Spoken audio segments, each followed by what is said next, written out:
자, 우리가 계속 입자, 파동 그랬을 때 입자가 파동의 성질을 가질 수 있고 또 파동이 입자처럼 행동할 수 있다라는 건데 입자는 명확하게 위치하고 속도가 눈에 보이죠, 그죠?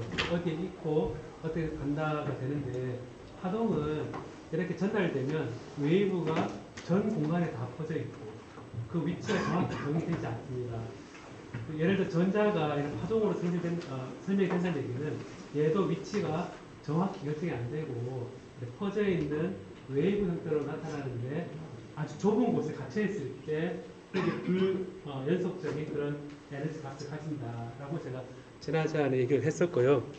그러다 보니까 클래시컬하게는 일어나지 않는 갇혀 있는데도 전자가 튀어나와서 새어나오는 그런 터널링 현상 같은 것들이 생기고 어디에 힘을 받는다라고 하는 거는 근데 어느 포텐셜 우물 안에 갇혀 있다라는 것과 사실은 같다고 그랬었죠, 그죠? 그래서 제가 지난주에 얘기할 때 이런 용수철에 묶여 있는 질량 m의 물체는 얘가 좀 벌어지면 델타 x만큼 벌어지면 여기 당기는 힘이 마이너스 k의 델타 x다 이런 식으로 힘이 작용한다고 얘기를 했습니다. 그래서 힘이 작용한다는 얘를 이제 적분을 해서 이렇게 마이너스 f의 dx 이렇게 적분을 해서 이게 에너지로 해서 에너지 포텐셜 웰 속에 2분의 kx 제곱에 해당되는 포텐셜 웰 속에 이런 m의 질량을 가진 게 여기서 이 경사진 곳에서 굴러 떨어지고 다시 올라가고 굴러 떨어지고 다시 올라가고 이런 운동을 바꿔서 생각할 수 있다라는 겁니다. 그래서 물리적인 그런 직관은 뭐냐면요. 어떤 상황이 있으면 걔를 그대로 보는 게 아니라 얘에 해당하는 다른 문제로 싹 바꿔가지고 다른 문제에서 쉽게 풀어서 원래 문제의 답을 찾는 게 직관적인 거거든요. 그래서 예를 들어서 수학적으로 굉장히 복잡한 게 있어요. 그러면 게으른 사람은 오히려 좋을 수가 있거든요. 이렇게 풀기 싫다. 왜냐하면 전부 끝까지 계산해서 2시간 걸리는데 이것에 해당되는 거를 간단한 그림으로 바꿔가지고 그 그림에서 해를 가지고 와서 원래 복잡한 문제를 푸는 이게 제일 좋습니다, 사실은. 그래서 지금은 그런 해답이 어디에 있는가를 여러 사례를 통해서 알아두는 게 필요하거든요. 자, 그래서 이게 지난 시간에 이제 이런 포텐셜 웰스에 갇혀 있는 것의 예로서 처음에는 인피니트 포텐셜 웰 그래서 굉장히 이 벽이 높은 플러스 무한대 속에 들어있는 전자가 요 안에 띄엄띄엄 된 값의 웨이브 펑션을 이렇게 첫 번째, 두 번째, 세 번째, 이렇게 네 번째 이렇게 되는데 에너지가 좀 높아지면서 기타 현을 생각하면 되거든요, 여러분. 기타 길이 선이 있으면 거기에 첫 번째 진동, 두 번째 진동, 세 번째 진동, 네 번째 진동 하는 게 소리가 높아지거든요. 주파수 높아집니다. 주파수 높은 게 에너지가 크다라는 거고 이렇게 보면 요런 사인 웨이브 그 다음에 요런 사인 웨이브인데 노드라는 게 요 중심을 딱 지정했을 때 여기 한 개가 되고요. 얘는 노드가 두 개이고요. 요 노드가 세 개입니다. 그래서 노드 개수에 따라서 이제 하나, 둘, 셋, 네 개 돼서 이 공진, 요 스탠딩 웨이브가 만들어졌을 때 이 전자가 하나의 스탠딩 웨이브, 두 번째 스탠딩 웨이브 할 때 이 노드 개수가 하나씩 증가하는 형태로 해가 결정이 됩니다. 직관적으로요. 근데 이 노드의 의미는 뭐냐 하면 웨이브 펑션의 앰플리튜드의 제곱이 우리가 그 입자를 발견할 확률이라 그랬었거든요. 파동함수라는 거는 그 입자를 발견할 확률 밀도 함수입니다. 그래서 이런 노드가 있다는 얘기는 여기에 전자가 발견될 확률이 없다는 거죠. 없고 두 번째 두 개 있다는 얘기 여기 이 위치에 전자가 발견될 확률이 없다는 거고 세 군데 전자가 발견될 확률이 없는 거 그 위에 네 군데 다섯 군데를 올라갈 겁니다. 그래서 요 노드의 개수에 따라서 여러분 이 그림을 보면 이 그림이 이 속에 갇혀 있는 전자가 어디서 발견될 확률이 높은가라는 그림을 그린 것이다 라고 생각하면 됩니다. 그러니까 얘는 지금 1차원이잖아요, 그죠? 여기서 x가 있잖아요, 그죠? 요거를 단순하게 수소 원자에서 플러스가 있고 마이너스가 돌고 갇혀 있는데 요 쿨론 포텐셜에 의해서 갇혀 있는데 얘가 3차원적으로 구면좌표계로 계산했는 게 그 여러분들이 집에 배웠던 오비탈입니다. 오비탈이고 제가 그거를 여러분한테 계산하려고 한 3시간 걸린다고 그랬죠. 그죠?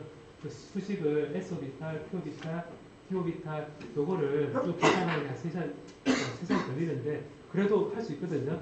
오늘 이제 조금은 지금 우리 그 3장에서 뒷부분이 좀 나오니까 제가 어떻게 그 과정을 그냥 눈으로 한번 보는 거는 나쁘지 않거든요.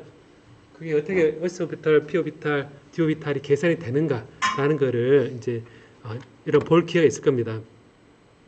자, 그래서 이게 이제 그 이런 포텐셜 웰에서 갇혀 있는 거를 이제 우리가 슈레딩거 이퀘이션 그래서 마이너스 2n분의 하바 제곱의 라플라시안 푸사이 플러스 v 푸사이는 이 푸사이다. 그래서 총 에너지는 운동 에너지와 위치 에너지 합이다라는 그 클래시컬한 우리 에너지 보존 법칙이 있죠. 그래서 운동 에너지 더하기 위치 에너지 더하기는 총 에너지다. 여기서부터 이 미분 방정식을 풀어서 계산을 하는 거다라는 거였고요. 지난 시간에 제가 이런 포텐셜 웰 이렇게 했었는데 얘가 무한대의 포텐셜 웰이 아니면 보니까 이게 무한대라면 1개, 2개, 3개 노드 계속 늘어나는 만큼 다 들어갈 텐데 얘가 유한하면 깊이가 유한하면요 얘가 다 안 들어갑니다. 그 1개짜리만 들어가는 경우가 있고 요 2개, 요 2번째까지 들어갈 수 있고 3번째 들어갈 수 있는데 1개만 들어갈 수도 있고요 2개 들어갈 수도 있거든요. 이렇게. 근데 이제 이 깊이가 얕으면 얘가 요 위에 있는 거 다 들어가지 않겠죠. 그죠? 그럼 이제 여기에 들어갈 수 있는 에너지의 스테이트가 뭐냐? 몇 개냐? 혹은 이 에너지 스테이트에 따른 확률 밀도함수가 어떻게 되느냐? 계산하는 게 지난 시간에 제가 했던 거였거든요. 그래서 핵심 코드는 이 V0의 크기에 따라서, 깊이에 따라서 이 웨이브 펑션이 몇 개가 이 값을 만족하는가라는 거를 계산한 거를 이제 배우셨습니다. 자, 배우셨는데 요거를 이제 나중에 어떻게 되냐면 이런 포텐셜 웰이다라고 했을 때 우리가 어떻게 했었냐면 세 구간으로 나눠 가지고 이게 이제 포텐셜의 구간 그대로입니다. 1영역은 V0고 2영역은 0이고 3영역은 V0라서 이걸 이제 x가 0보다 적은 경우, x가 0에서 a인 경우, x가 A보다 큰 경우라고 생각해서 이걸 이제 psi 1, psi 2, psi 3다 라고 했었죠. 그죠? 그래서 요 경계면에서 우리가 어떻게 했었냐면 이 값과 이 값이 같아야 된다. 이 경계면에서 이 값과 이 값이 같아야 된다. 그 다음에 이 경계면에서 이 값의 미분과 이 값의 미분이 같아야 된다. 이 경계면에서 이 값하고 이 값의 미분이 같아야 된다. 결국 경계값하고 그 미분값이 같아야 되니까 조건이 4개가 나왔고, 그 다음에 여기 무한대로 갔을 때 0으로 가야 되고, 0으로 가야 되고, 또 플러스 무한대로 갔을 때 0으로 가까이 가야 된다는 이 경계 조건에서 총 6개의 조건이 나왔거든요. 6개 조건이 나와서 이 포텐셜 가지고 우리가 그 푸사이 1과 푸사이 2하고 푸사이 3의 웨이브 펑션의 형태를 우리가 알 수 있었거든요. 이걸 제가 노트에다가 이제 쭉 이걸 계산했는 게 이겁니다. 이제 유한한 포텐셜이다 그랬을 때, 살짝만 얘기하면요. 이 푸사이 1일 때 엑스포넨셜 알파 x다. 푸사이 3일 때도 알파 x다. 왜냐하면 실수인 경우는 V0가 에너지보다 크기 때문에 이게 실수가 됩니다. 그 다음에 이제 요 2영역 0에서 a까지는 요게 사인 코사인이니까 허수 파트가 생겨서 엑스포넨셜 kx다 라고 했었는데요. 요거에 이제 요게 jkx 알파 x는 바로 여기에서 나왔죠. 그죠? 여기 슈레딩거 이퀘이션에서 운동 에너지와 위치 에너지 합은 총 에너지다 그랬을 때 V0가 있는 경우는 하고 없는 경우를 두 개 비교해서 이렇게 2차 두 번 미분해서 자기 자신이 나오는 그 함수는 엑스포넨셜이잖아요. 그 함수를 가지고 이 형태를 정의합니다.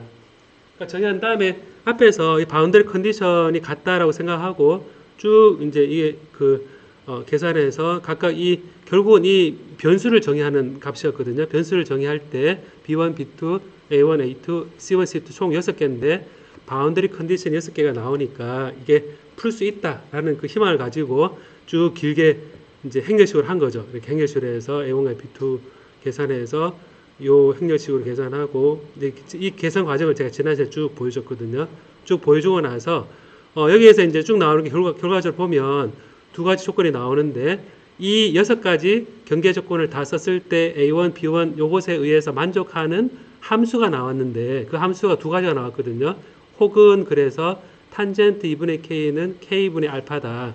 탄젠트 2분의 K는 마이너스 알파분의 K다 라고 했는데 이게 도대체 뭐 하는 거지? 라고 생각했을 텐데 여기에서 이제 K 탄젠트 2분의 K의 알파다라 했을 때 핵심은 뭐냐면요.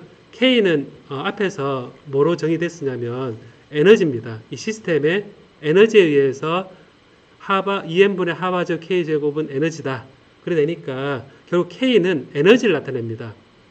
에너지를 나타내고 여기 알파로 표현 제가 지난 수업에 카파라 그랬는데 제 필기에는 알파로 했는데 알파가 이제 이 에너지가 주어져 있으니까 요 V0가 있으니까 결과적으로 보면 이 포텐셜 웰 깊이가 나옵니다.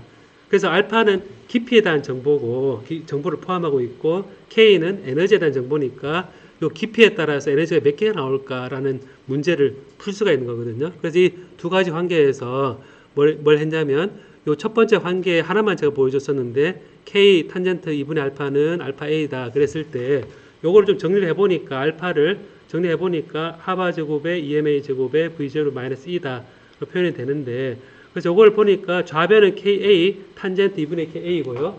또 우변은 요걸 정리해보니까 하바 제곱 EMA 제곱 V0의 마이너스 KA 제곱이니까 얘를 KA가 이제 어떤 뉴메리컬하게 계산하고 싶다 그러면 얘가 같다는 건 두 그래프를 그려서 얘 교점을 구하는 행위입니다. 그래서 우변은 요 하바 제곱 2MA 제곱 V0를 반경의 제곱으로 하는 이 반원이고요. 그래서 반원을 표현해 주고 있고 좌변은 KA 탄젠트 2분의 K를 KA가 그림입니다. 그래서 탄젠트 2분의 K 이렇게 그림을 그렸을 때 이렇게 그림이 그려진 탄젠트 2분의 K 곱하기 KA하고 요 반원의 교점이 바로 이제 이거를 만족하는 에너지를 표현하는 겁니다. 그래서 교점의 개수가 곧 그 에너지 개수 V0의 깊이에 따라서 교점의 개수 이 경우는 교점의 개수가 2개 나오죠, 그죠? 1개, 2개 나오고 그 다음에 요 이제 다른 경우에 대해서 K 코탄젠트 2분의 K는 이제 점선으로 표현된 그래프인데 얘도 이제 보면 이렇게 반원을 그렸을 때 첫 번째는 탄젠트 K 2분의 K 두 번째는 코탄젠트 2분의 K로 교점이니까 결과적으로 보면 요 V0에 대해서 1개, 2개, 3개의 그 에너지 상태가 KA가 나온다는 얘기입니다. 자, 그래서 요거를 결국 문제가 뭐냐면요. 이런 포텐셜 웰 문제가 있을 때 요거를 관심은 여기에 들어갈 수 있는 에너지를 정확히 정의하는 겁니다. 에너지가 퀀타이즈 되어 있다. 같이 퀀타이즈 되어 있고 요거를 이제 요 식을 알면 풀 때는 어떻게 푸느냐 됐으면 이게 여러분 그 매틀랩이나 파이썬 같은 걸로 코드를 짤 수 있겠죠, 그죠? 얘를 만족하는 수식을 결정할 수 있습니다. 제가 하나 예로 이제 파이썬으로 만든 예를 하나 이제 보여주면 그림이 있을 때 그림을 쭉 그려서 이런 식으로 돼 있죠, 그죠? 이런 식으로 돼 있는데 이걸 보면 첫 번째가 여기 탄젠트 탄젠트 했다고 또 두 번째가 코탄젠트 이거 돼 있는데 요거 반원을 그렸을 때 이런 교점이 대략 어느 위치에 있는지 결정할 수 있습니다. 자, 그래서 이 수식이 되게 많아서 좀 헷갈렸을 텐데 과정이 K 뭐 얘기하고 카파 얘기하고 알파 이런 전파 상수를 얘기했었는데 그 값이 정해지는 교점을 정해서 그 안에 있는 에너지 상태를 구한다 라는 거를 이해를 하면 되거든요. 왜 계산을 하는지를 좀 까먹을 때 제일 힘들거든요. 한 2시간 계산했는데 중간에 이거 왜 계산하지? 저 까먹거든요. 그 K가 뭐지? 알파가 뭐지? 되는데 항상 생각할 거는 처음과 끝의 결과와 중간에서 얘가 왜 이렇게 이끌어가는지를 기억을 하고 있는 겁니다. 처음엔 당연히 어렵기 때문에 기억이 안 날 텐데 이 부분을 좀 이해를 해보자는 거거든요. 자, 이런 상태에서 이걸 이해하는 상태에서 터널링 부분은 제가 이제 그림을 여기 노트 필기했는 거를 이제 써놓은 걸 그대로 이제 보겠습니다. 한번 이걸 다 또 계산하면 또 한 45분이 지나가거든요. 그럼 게임 시간이 끝나는데 간신히 끝나거든요. 요거는 이제 써놓은 걸 한번 보도록 합시다. 지난 그 포텐셜 웰을 이제 본 기억을 가지고 이걸 보면 이런 현상이 터널링 피나미나 되어 있는데 이게 사실 이 징조를 지난 시간에 제가 살짝 얘기를 했었거든요. 뭐 얘기를 했었냐면 여기 이제 웨이브가 무한대의 포텐셜 웰일 때는 여기가 정확히 요 끝에 0이 되는 그런 묶인 기타현처럼 이렇게 사인 뭐 이런 식으로 나옵니다. 딱 묶여서 여기는 움직이지 않는 그런 양 끝단 움직이지 않는데 유한할 때는 약간 들어갑니다. 이렇게 들어가서 이렇게 들어가면 리크 형태로 들어가거든요. 누설 전류처럼 이렇게 싹 들어갑니다. 그래서 제가 지난주에 잠깐 얘기했지만 요거를 만약에 두께를 포텐셜 웰을 하나를 이렇게 얇게 해버리면 이렇게 갇혀 있다가 하나가 옆으로 쭉 새 나와서 여기 웨이브가 나올 거다라고 생각을 하는 게 퀀텀 리크거든요. 이게 터널링이라 볼 수 있거든요. 그런데 이렇게 생각해 보면 이 포텐셜 웰을 이렇게 하나만 있는 게 아니라 이걸 만약에 이렇게 굉장히 많이 있다. 이렇게 돼 있으면 자 이렇게 돼 있다 생각해 보면 자 보면 여기에 전자 하나만 나 하나짜리 계산할 수 있어. 이렇게 했는데 하나짜리 계산을 또 했더니 여기 이제 약간 퀀텀 리크가 있어서 넘어갈 수 있습니다. 여기 또 넘어갈 수 있습니다. 또 넘어갈 수 있습니다. 그러면 이제 이런 경우에 제가 이 바운더리 컨디션이 이 보면 많잖아요, 그죠? 이게 10에 23성계 있는 게 일반적인 솔리드입니다. 고체에서 원자가 10에 23성계가 FCC, BCC처럼 다 배치가 되어 있는 상태에서 전자를 딱 넣으면 어느 하나 원자에 들어가겠죠, 그죠? 그런 게 포텐셜 웰이 무한히 많은 거가 이제 한 개짜리 계산한 상태에서 무한히 많으면 생각할 수 있는 게 푸사이 1, 푸사이 2, 푸사이 3 쭉 가서 푸사이 10의 23성 이렇게 결정해서 각각 이 바운더리 컨디션이 여기 값과 미분했는 값과 그 다음에 그 원래 값이 연속이다. 요 조건을 쫙 해보면 각각에 대해서 이제 이쪽은 사인 코사인이고 이쪽은 엑스포넨셜 카파 x고 이걸 쫙 해보면 전체적으로 이게 대칭성이 있기 때문에 이걸 계산했을 때 이 에너지가 어떻게 되느냐 하는 게 그 에너지에 따라서 이제 띄엄띄엄 에너지를 가지거든요. 그래서 우리가 수소 원자일 때는 수소 프로톤 주위에 전자가 돌고 있을 때 이거를 여러분이 고등학교 때부터 배웠던 에타믹 오비탈이라고 얘기하는 거고요. 이게 이제 10의 23성의 고체 이제 애톰이 배치된 상태에서 전자에 갇혀가지고 이렇게 옆에 리크가 있어서 전체적으로 웨이브를 구하는 거는 에너지 밴드라고 합니다. 그래서 에너지 밴드는 이런 솔리드 속에 각 원자 포텐셜 포텐셜에 갇혀 있는 전자가 무한히 많은 건너편에 있는 걸 보면서 걔가 가지는 에너지 상태를 이제 구하는 거라서 에너지 밴드를 구하는 것과 전자 오비탈을 구하는 게 사실은 다 슈레딩거 이퀘이션을 풀어서 나오는 거란 거거든요. 요즘 컴퓨터가 많이 발달돼 있으니까 이 포텐셜 웰 모양을 조금 찌그러뜨려 놓으면 그 찌그러뜨린 모양에 따라서 다 계산할 수 있겠죠, 그죠? 근데 이게 다 스퀘어 웰이거든요. 스퀘어니까 이 스퀘어인데 이렇게 하다가 쭉 찌글찌글 이러면 어떻게 됩니까? 요즘 컴퓨터가 발달돼 있으니까 이런 계산을 다 계산을 할 수 있다는 얘기죠. 그리고 여기 에너지가 어떻게 될 거다라는 것들이 다 계산이 됩니다. 그래서 이런 그 관점에서 이 아는 상태에서 이런 터널링 피나미나 돼 있는데 이걸 한 15분 정도 여러분 집중해서 살짝 보도록 합시다. 한번 15분 정도 보면 여기 써 있는 걸 설명하는 거기 때문에 제가 좀 용이하거든요. 다 쓰는 게 아니라서. 그렇지만 여러분 어떤 과정을 보자는 겁니다. 자, 이렇게 포텐셜 웰이 아니라 배리어거든요. 배리어인데 0에서 A까지 배리어인데 반대죠, 그죠? 우리가 지난주에 배웠던 건 포텐셜 웰은 안으로 들어간 거잖아요, 그죠? 그 다음에 이 튀어나온 건 포텐셜 배리어입니다. 배리어고 웨이브를 주면 왼쪽에 자유, 왼쪽에 자유 주면 왼쪽에서 웨이브가 쭉 가서 입사된 웨이브와 그 다음에 반사된 웨이브가 이런 식으로 가는 거, 오는 거 이렇게 되는 게 왼쪽이고요. 그 다음에 오른쪽은 여기 리크가 발생해서 이렇게 투가 되어서 나가는 거가 한쪽 방향으로 나가고요. 그 다음에 이 사이는 V0보다 에너지가 낮기 때문에 이런 식으로 투가 되어서 클래시컬하게는 통과하지 못하는데 양자역학적으로 이렇게 통과하더라 해서 이제 전류가 흐르는 거거든요. 근데 이게 반도체에서는 어떤 얘기를 하냐면 에너지 배를 갖다 놔도 전류가 흐르는 거잖아요. 그죠? 그러니까 이게 뭐냐면 절연체를 아주 얇게 해놓으면 금속과 금속 사이 얇은 절연체 해도 이 사이 전류가 흐를 수 있다는 겁니다. 클래시컬하게 흐르지 않는데 요거를 절연체에 넣어놔도 전류가 흐르더라 라는 게 이제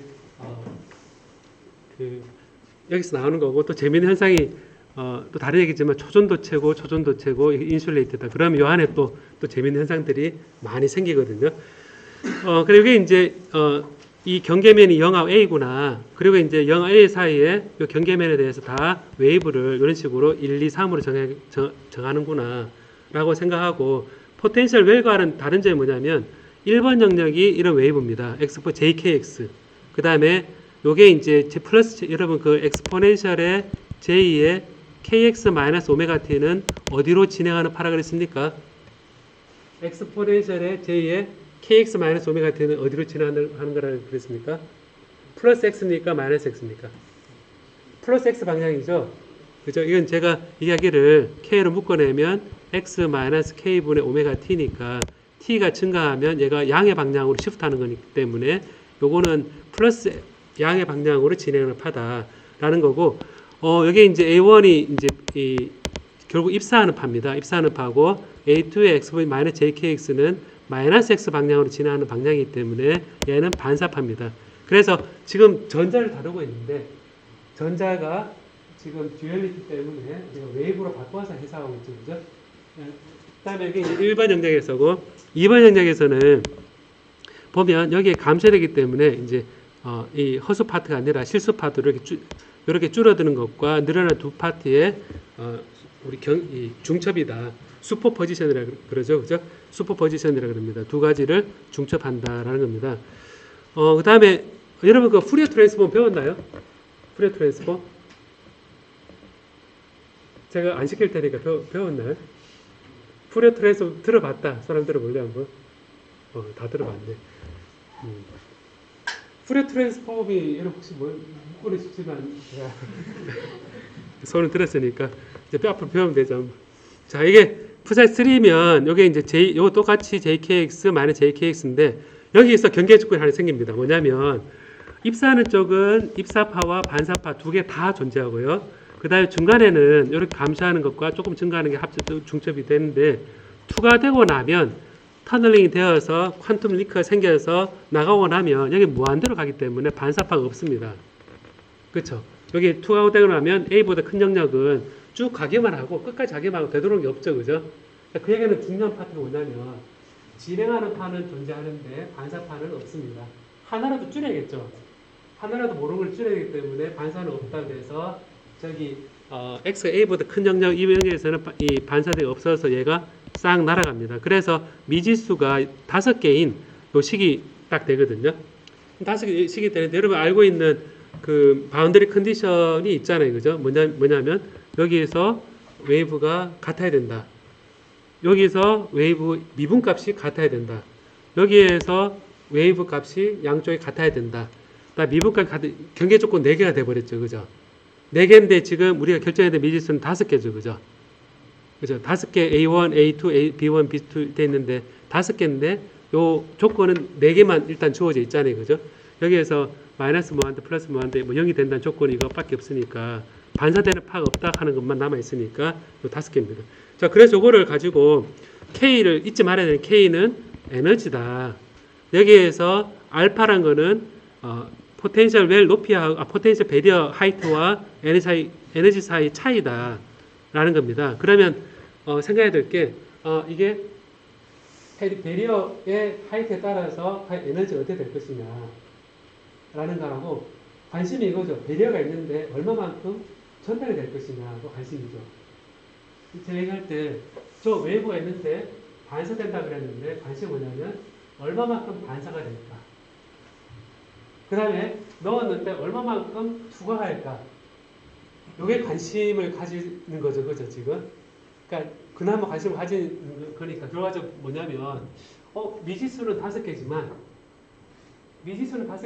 만약 문제를, 그냥 5개, 조건이 5개 있어 풀 수 있습니다. 하면 못 푸는데, 미지수는 5개지만, 문제를 바꿔가지고, 입사한 것에 대해서 반사한 것의 B가 어떻게 됩니까? 그 얘기는 A1에 대해서 A1분의 C1을, A1에 대해서 반사하는 게 A1분의 A2가 어떻게 됩니까?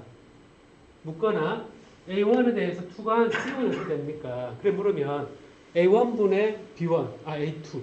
A1분의 C1 그럼 비율이 되면 굳이 조건이 5개 안 되더라도 같은 4개면 투가 개수, 반사 개수는 구할 수 있겠다라는 생각이 드는 거거든요. 자, 그래서 이 조건 개수가 5개가 필요하지만 얘를 문제를 바꿔서 입사 개수, 투가 개수를 이제 구하면 이제 문제를 풀 수 있을 거다라는 생각이 듭니다. 그래서 이걸 똑같이 이 비율을 그대로 함수값이 0에서 일정하고 미분값이 일정하다라는 거하고 x는 a에서 요 그 함수값하고 그다음 미분값이 일정하다 연속된다라는 해서 지금 이 a1, a2를 그대로 써줬거든요. 이렇게 써줬는데 여기는 좀 지난번보다 그 행정식이 많죠, 그죠? 그 예를 들면 요거는 이제 말로만 제가 입으로만 하면요. 여기 보면 A1과 요거를 0을 딱 대입을 하면 A1 더하기 A2입니다. 여기에다가 B1에다 0을 대입하면 B1 플러스 B2입니다. 그렇죠, 그죠? 여기다 0을 대입하면 A1 플러스 A2, 여기 밑에 0을 대입하면 B1 플러스 B2가 됩니다. 그 다음에 미분한 거 하면 JK가 앞으로 나오고 미분할 때 마이너스 JK니까 A1 마이너스 A2 이게 미분한 것의 연속이다 라는 거고 요거 두 번째 미분하게 되면 알파가 밖으로 나오고 B1 마이너스 B2 이렇게 나옵니다. 요 푸는 방식에 대해서만 기억을 하면 됩니다. 그 다음에 이제 두 번째 요 A에서 2번 함수하고 3번 함수가 A에서 연속이 돼야 되니까 B1 엑스포넨셜 알파 A 하고 B2 마이너스 엑스포넨셜 알파 A 하고 그 다음에 요 세 번째 C1의 엑스포넨셜 JKA 이렇게 넣어주고 얘를 미분한 것에 A를 넣어준 거 미분하면 알파가 밖으로 빠져나오고 마이너스 되니까 알파에 B1 2의 알파 마이너스 B2의 2의 마이너스 알파에다가 여기 이제 알파를 미분한 거 JK가 밖으로 빠져나오고 C1의 2의 JKA다 라고 식을 쓸 수가 있었습니다. 적어도 이 풀지는 못해도 식을 설정할 수 있겠죠, 그죠? 그러니까 식을 설정할 정도까지만 여러분 할 수 있으면 일단 좋을 것 같습니다. 그건 어차피 바운드 컨디션 따라서 설정하는 거니까. 자, 그다음 뒤에를 보면 이걸 보니까 제가 이제 얘기할 때 반사되는 걸 알고 싶다. A1분의 A2다. 그 다음에 2가 되는 걸 알고 싶다. 그래서 A1분의 C1이다. 하니까 눈에 그 가시처럼 걸리는 게 뭡니까? 내가 알고 싶은 게 A1분의 A2고 A1분의 C1인데 눈에 가시같이 제일 없었으면 좋겠다는 미지수는 뭡니까? B1과 B2가 없으면 좋겠다는 생각이 들죠, 그죠? 그러면 B1, B2는 아예 식에 사라졌으면 좋겠다라는 생각을 해보는 겁니다. 그럼 A1과 A2, 그다음에 C1으로 하면 되니까 그 다음 이 모든 수학적 행위는 B1과 B2를 없애는 행위를 하고 있습니다. 얘를 이제 행렬식으로 표현하면 A1, A2에 대해서 이렇게 1, 마이너스 1 마이너스 1 되고 얘가 JK를 넘겨서 JK분의 알파하고 B1, B2를 이렇게 B1, B2에 1, 1 이렇게 설정할 수 있습니다. 자, 두 번째 식도 해보면 2의 알파 A하고 2의 마이너스 알파 A하고 B1, B2 이렇게 해주고 그 다음에 C1에 이렇게 정의됐거든요. 그러니까 눈에 가시 같은 게 B1, B2만 없애면 좋겠다라는 거거든요. 그러다 보니까 이제 이 별표에서 보면 이렇게 두 번째 경계 조건 나온 요식을 가지고 B1, B2를 낮추고 얘를 역함수를 곱을 하면 얘가 B1, B2가 이렇게 된다라는 겁니다. 이렇게 되는 거를 이제 여기에 B1, B2가 있는데요. 여기에다가 이 값을 그대로 대입을 합니다. 그럼 B1, B2를 사라지게 만들고 A1, A2, C1에 대한 식으로만 표현합니다. 행렬식이 복잡긴 하지만 그 과정이 눈에 보이죠, 그죠? A1, A2를 남겨두고 얘의 역행렬을 여기 곱을 하고 원래 곱을 하고 그다음 요 값을 여기 딱 넣어주면 식이 이렇게 복잡거든요. 이렇게 복잡한데 제가 이렇게 두 개씩 계산한 겁니다. 계산 이렇게 두 개씩 요 계산해서 요게 나왔고 요 계산해서 요게 나왔습니다. 요게 나왔는데 복잡죠, 그죠? 예, 도저히 시험 칠 때 도저히 유도할 수 없는 양이 됐죠, 그죠? 네, 그래서 눈으로만 보자 얘기입니다. 그래서 요렇게 됐는데, 그래서 요거를 식으로 갖다 써서 다 해보니까, 이게 A1과 C1, A2와 C1이니까 우리가 목적이 달성된 거죠. A1분의 C1을 하게 되면 투가계수, A1분의 A2를 하게 되면 반사계수 이렇게 되는 겁니다. 그럼 이걸 가지고 요 A1은 요 식을 그대로 다 써준 거거든요. 쫙 써줘서 이렇게 쫙 이렇게 써줬습니다. 자, 이렇게 계산했습니다. 하나로 틀리면 헤매게 되거든요. 그래서 그 다음에 이제 얘를 이제 넘겨서 쫙 이렇게 써줬습니다. 쫙 풀었습니다. 이렇게 풀었더니 이제 계속 풀어 나갑니다. 좀 정리하고 하다 보면서 뭐냐면 요거는 하이퍼볼릭 코사인이네. 얘는 하이퍼볼릭 사인이네. 간단하게 하다 보니까 하이퍼볼릭 코사인이 나타나고 하이퍼볼릭 사인이 나타나고 했더니 C1분의 A1의 제곱이 이런 식으로 딱 나타나는 겁니다. 그래 나타나는데 그 다음에 이 하이퍼볼릭 코사인은 여러분이 그 공업수학 시간에 하이퍼볼릭 사인 제곱 코사인 제곱 더하면 1인 것처럼 하이퍼볼릭 코사인의 제곱은 1 플러스 하이퍼볼릭 사인 제곱이다 라는 걸 여러분이 알고 있습니다. 자, 그러니까 이거를 식을 바꿔가지고 해보면 결과적으로 이제 요 계산이 나오거든요. 요 계산이 나와서 이렇게 계산이 되거든요. 그럼 여기서 잊지 말아야 될 게 뭐냐면 K하고 알파는 에너지하고 V0 주어지는 관계식이다 라는 걸 알고 얘를 이제 표현된 다음에 이걸 대입을 하는 겁니다. 이게 원래 뭐였지 하고 보니까 이거였구나 그래서 이걸 다시 대입하니까 이렇게 간단하게 되는구나. 요게 되는구나. 그럼 이제 요거를 여기 딱 대입을 하면 이제 C1분의 A1의 제곱은 이렇게 딱 되는 거거든요. 그럼 여기에서 A1분의 C1의 제곱은 바로 투각이었습니다. A1분의 C1의 제곱, 앰플리튜드의 제곱이니까 여기에 A1과 C1의 제곱은 이제 투각의수가 되니까 이제 여기에서 투각의수가 바로 이렇게 나오는 겁니다. 여기 이 투각의수의 역수니까 이 투각의수는 여기에서 얘를 역수로 취한 거. 그러니까 1 플러스의 D의 하이퍼볼릭 사인의 스퀘어의 알파 A다 라는 겁니다. 자, 그래서 투각의수가 얼마나 되니까 그러면 뭘 알게 되냐면 요거를 하이퍼볼릭 사인이 이제 사실은 2분의 엑스포넨셜로 플러스 엑스포넨셜 두 개 돼 있으니까 얘가 충분히 알파 A가 1보다 크다면 그냥 엑스포넨셜로 표현할 수 있거든요. 그래서 이거를 근사적으로 보면 충분히 크면 1을 날려버려도 투각의 수가 D분의 1의 하이퍼볼릭 사인 제곱의 알파인데 하이퍼볼릭 사인 2분의 이게 2분의 2의 알파 A 마이너스 2의 마이너스 알파 A의 제곱이니까 2의 제곱은 4가 돼서 4로 올라가고요. 그 다음 D는 밑으로 내려오고요. 1 날아가고 하이퍼볼릭 사인 제곱은 엑스포넨셜의 마이너스 알파 A인데 제곱이니까 2알파 제곱이 됩니다. 그럼 이게 투각의수라는 겁니다. 결과적으로 보면 이 배리어가 굉장히 넓고 그다음에 굉장히 높은 배리어면 이 알파 A라는 게 배리어를 얘기하는 거라 그랬죠. 그죠? 그러면 결과적으로 이 투각의수가 이런 식으로 표현된다는 겁니다. 자, 그럼 여기에서 우리가 알 수 있는 거는 여기 이제 요걸 합쳐서 T0라 되어 있는데 이 포텐셜 배리어 하이트를 굉장히 높여주면 투각의 수가 낮아지겠구나 라는 건 뭐 당연히 알 수 있을 것 같고요. 에너지를 낮게 해주면 에너지를 키워주면 투각의 수가 증가하겠구나 뭐 이런 그거는 이제 요 연결돼 있으니까. 근데 요 알파가 또 이제 그 에너지하고 그다음에 V0로 포텐셜 배리어 하이트 정의되니까 그걸 계산해 봐야겠죠. 그죠? 자, 그래서 이걸 보니까요. A가 이런 뭐죠? A가 여기서 A가 원래 문제로 가면 뭐였냐면 요 문제에서 요 포텐셜 배리어의 두께입니다. 그러니까 두께가 얇을수록 어떻게 됩니까? 얇을수록 이 알파가 어떻게 됩니까? 어떻게 됩니까? 이 두께 얇을수록 이 값이 어떻게 됩니까? A가 작아질수록 엑스포넨셜의 마이너스 2알파 A에서 얘 값은 어떻게 됩니까? A가 작아질수록 T가 커지죠. 그죠? 그러니까 그게 뭐냐면 이 배리어 두께가 얇아지면 좀 더 많이 투과할 거다 라는 겁니다. 그래서 이 알파는 여기서 위에 뭐에 쓰냐면 알파는 앞에서 하바 제곱에 요거였죠. 그죠?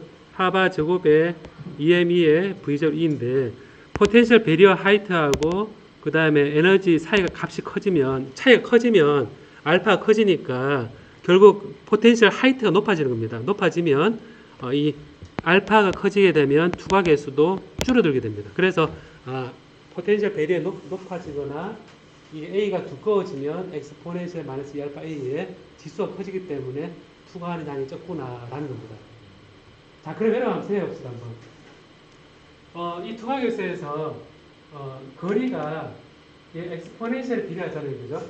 비례하는데 우리가 얘기할 수 있는 건 뭐냐면, 전류도 이게 엑스포넨셜의 마이너스 2알파 a가 되겠구나라고 생각할 수 있겠죠, 그죠? 만약에 금속이 있고 절연체가 얇게 있는 상태에서 이게 있으면 전류가 이 엑스포넨셜 마이너스 2알파 a가 되겠구나라고 생각할 수 있고, 전류의 록을 채워봅시다 한번. 로그 전류는 뭐에 비례하냐면 마이너스 2알파 a에 비례한다라는 겁니다. 그래서 엑스포넨셜에 마이너스 2알파 a가 비례하는데, 얘를 내가 측정하는 전류를 록을 딱 취해버리니까 거리에 비례하는 것처럼 되어버렸죠, 그죠? 자, 그러면 한번 봅시다 한번. 제가 금속입니다. 밑이 금속입니다. 멀어지면 이 사이에 전류 흐르겠습니까? 안 흐르겠습니까? 여러분 손가락 다 똑같이 봐야 돼요.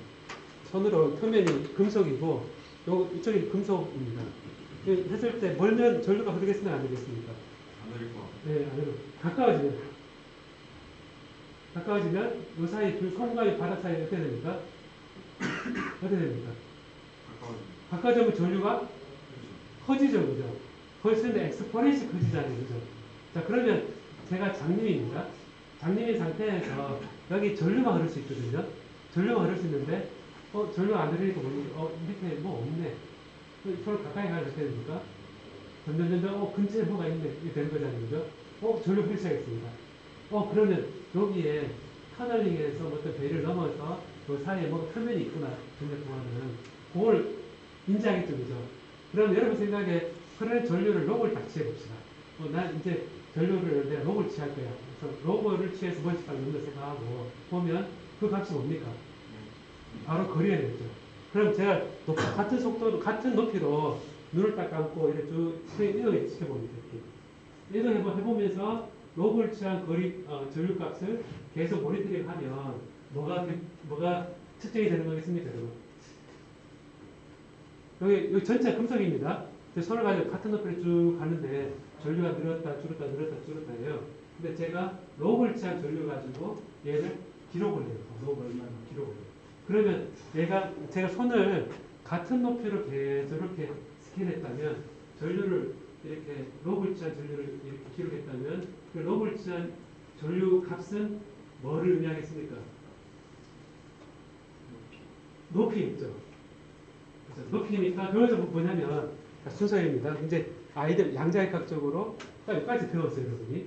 딱 배웠는데, 지금 여기까지 배우고 나서 이제 하면 끝인데, 거리에 비례하는 게 측정된 전류구나 라고 생각해서 이걸 가져놓고 내가 같은 높이를 쭉 스캔했을 때 전류를 하게 되면 얘가 같은 높이라 생각해보면 가까워지고 멀고 하는 것들이 그대로 그림으로 나온다는 겁니다.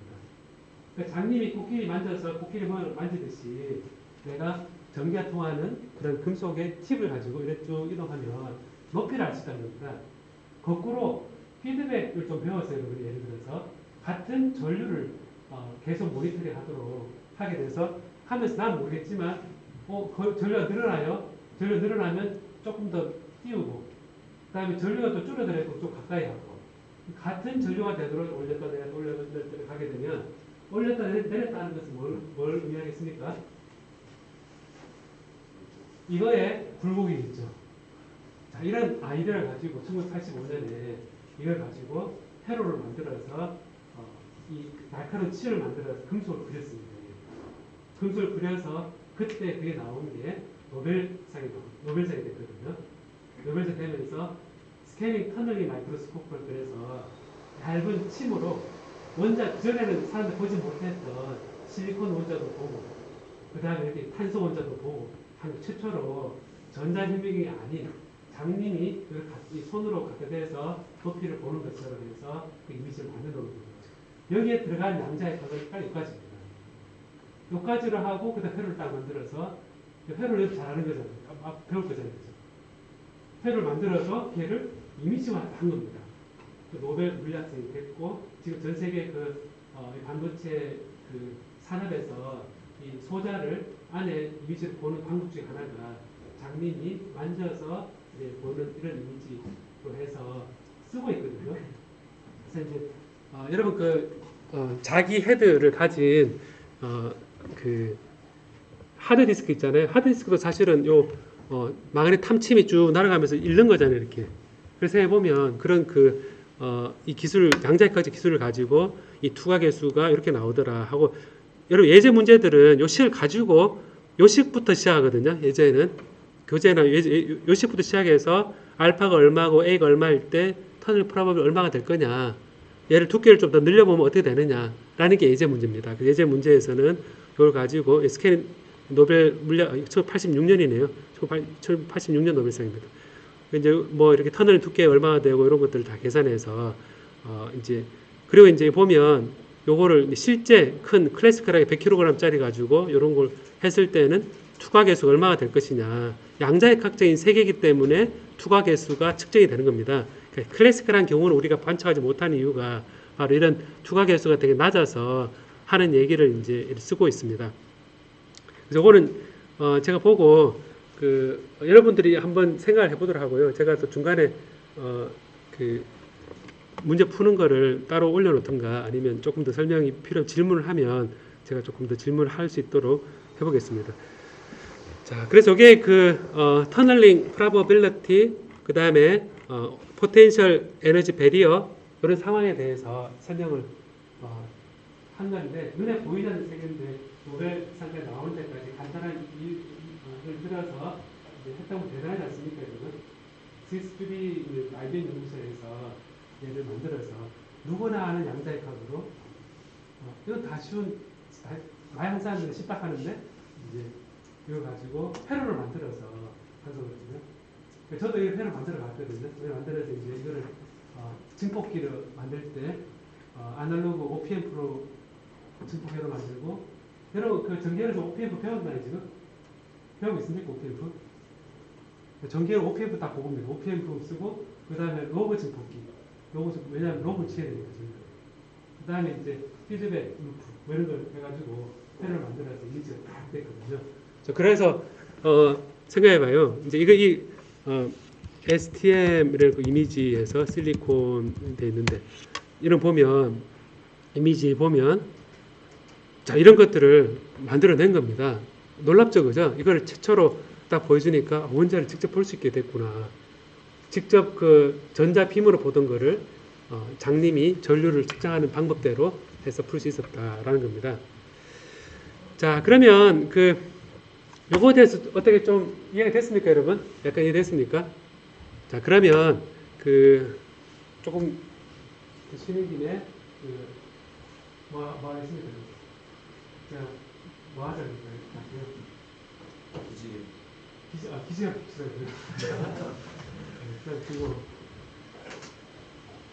그냥 키고 그리고 이제 그룹 활동을 이제 그래도 여러분 대응을 해야 되잖아요, 그죠? 해야 되는데 지난번 제가 그룹 활동 했던 거를 제가 다 가져왔거든요. 그래 조를 드디어 여러분 다 정했습니다. 몇 조라는 거를 다 정의되어 있거든요. 정의되어 있으니까 각 조별로 뭐 1조 이름이 다 적혀 있습니다. 2조 총 19조까지 있거든요. 19조까지 있으니까 여기 나와서 이거 받아가서 지금까지 자기 했던 것들, 조에서 했던 것들 보고 오늘 15분 동안 해야 될 게 뭐죠, 여러분? 제안서 하는 거 생각하는 거 최대적이죠. 그거를 지금 15분 동안 해보기 시작합니다. 시작합시다. 그걸 가져가고 가서 어떻게 될지 이제 드릴게요.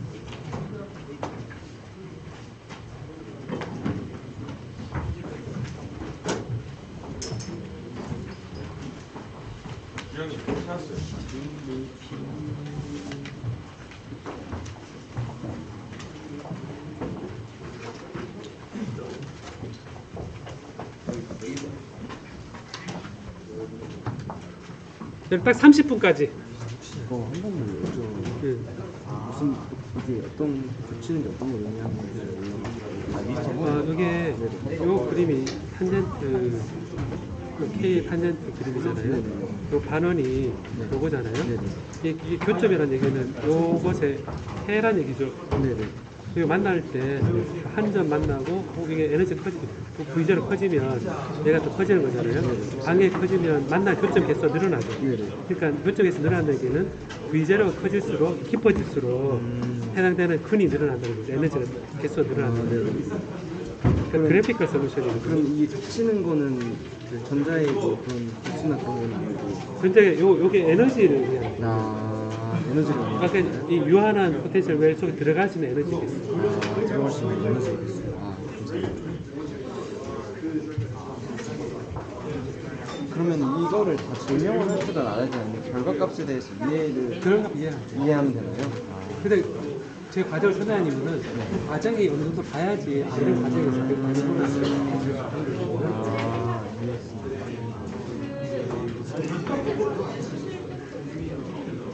왜 이렇게 어렵죠? 네. 그러니까 이게 포텐셜 우물이 지금 커지면 커질수록 에너지가 증가한다를 의미하는. 에너지가 그 안에 들어갈 수 있는 에너지가 근데 이게 겹치는 걸 많이 겹치면 그 에너지 개수가 그 교점이 개수가 늘어나는 거죠. 네. 그 교점이 의미하는 게 어떤 건가요? 여기 해당되는 K가 요점이 만나잖아요. 그 K가 해가 되는 거죠. 그 해당되는 에너지 값이 있는 거죠. 그럼 얘는 또 그게 요걸 그린 거죠. 요걸 그린 게 요거 그린 거고. 그린 거고.